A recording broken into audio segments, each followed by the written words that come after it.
Welcome to the Loop Lifestyle Podcast, the #1 podcast for diabetics who want to have their cake pop and eat it too. I'm your mentor, Stephanie Johnson. This podcast is recorded live on Instagram. We cover health, wealth, and relationships, the blueprint for transforming your life. So grab a pen and paper, take some notes. I hope you find some value in the information I'm sharing. Let's get into it.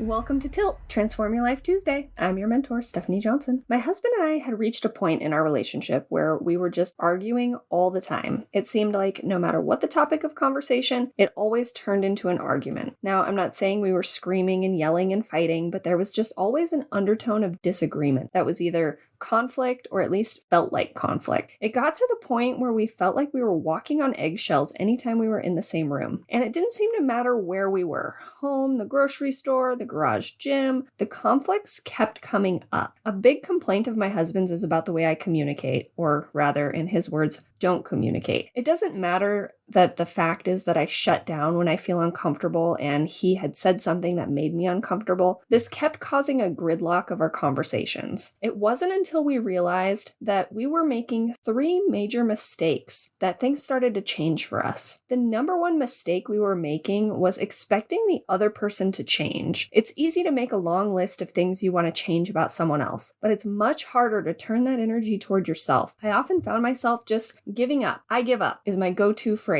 when I've had enough and feel like I just can't handle anything more. But pointing out what's wrong with each other causes defensiveness and counterattacks. It's not conducive to effective communication. So we had to really step into each other's shoes and look at things from the other's perspective. The second mistake we had made actually didn't happen very often because it's not one that I have a high tolerance for, but it has happened, and that is protesting louder. And this doesn't necessarily mean screaming and yelling. It can mean expressing the perceived behavior of your partner much stronger and throwing it back at them. Let me give you some examples. My husband is very expressive when he becomes frustrated. Over the 13 years that we've been together, at some point my subconscious decided that the only way to convey to him that I was frustrated was to be expressive. For example, I was sitting at breakfast the other day and couldn't hear him very well between the echo of the kitchen, the birds squawking, and an earbud in my ear. I got irritated and took out my earbud, dropped it in my breakfast bowl by accident, fished it out, and threw it across the room. He did something I didn't expect. He calmly walked over and picked up the earbud, cleaned it off, and handed it back to me. He didn't say a word. I'm still not sure how to describe the feeling, but it did impact me. So, had I just thrown an adult tantrum? Absolutely. Does it happen to all of us at some point? Absolutely. But what matters is how we choose to continue to work on ourselves. Another example, if I get snippety with my husband, his go-to defense mechanism is to display that behavior back with tenfold intensity. You can see how this could be damaging to a relationship. So we work on these things because if we continue to participate in those behaviors, it will only drive a wedge between us. The third mistake we were making, and by we, I think I just mean me, is shutting down. Internally, I have an off switch. Things just turn off emotionally, which results in me not speaking up for things I should be in our home. All in the name of turning the other cheek for a quiet life. But all this does is generate resentment. We finally had to realize that when we were in these gridlocked conversations, sometimes we were both right. We were just passionate about the topic and it felt like conflict. There was no clear black and white or right and wrong to the conversation. So we had to look at how we could communicate differently so that it didn't feel like conflict. We did that by looking deeper into the content of the conversations. What were we really getting at? We both obviously felt strongly about it, so it was important to us. Rather than just checking out from the conversation when it got intense, we had to get comfortable sitting with it for longer. Sometimes this meant revisiting the conversation multiple times instead of having one discussion and then walking away from it. We really had to become vulnerable with each other. Sometimes we say things or act in ways that would bring up past childhood traumas, and we had to really work through those by sharing how these conversations were making us feel, not just focusing on what was being said. By doing this, we were able to find similarities that we could agree on. Many times we were both feeling the same things: overwhelmed, anxious, nervous, just wanting what's best for our son. By acknowledging these feelings, we were able to coordinate our efforts better and stop attacking each other's flaws. Some issues are much larger and take more time to get through than others. So sometimes we have to take one step forward and 2 steps back. And we'll talk more about these deeper issues in future episodes, but for now, I hope that you found some value in learning about the top 3 mistakes couples make and how you can overcome conflict in your relationship to build a stronger, healthier environment for you and your family. Thank you so much for joining me on this episode of Tilt Transform Your Life Tuesday. If you're interested in learning more or have questions, the link for mentoring is in my bio on Instagram at the_cranky_panky.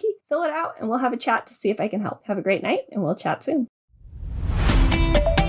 Thank you so much for listening to today's episode. I appreciate you very much. If you love this episode, please take a screenshot and share it on your social media. Tag me at the_cranky_panky for Instagram and at @thecrankypanky for Facebook.